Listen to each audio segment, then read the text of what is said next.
Okay, so upon designing my power supply, I had the trouble for the constant current measurement on the input.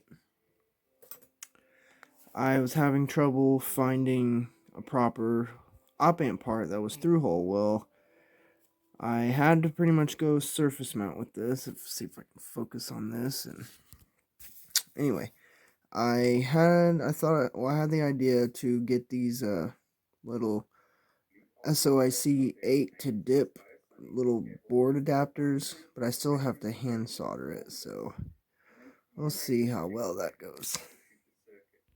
So I actually got this soldered up onto there, and it's not actually as hard as it looks, because I've never done surface mount soldering before.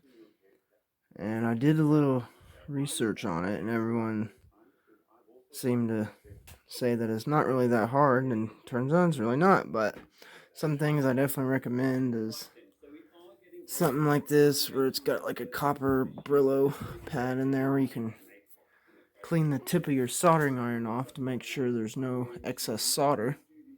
Definitely some flux, and something like this, a helping hand, and definitely thin solder.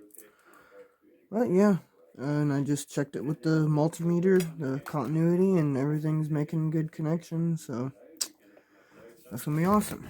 Now I can get to prototyping my power supply better.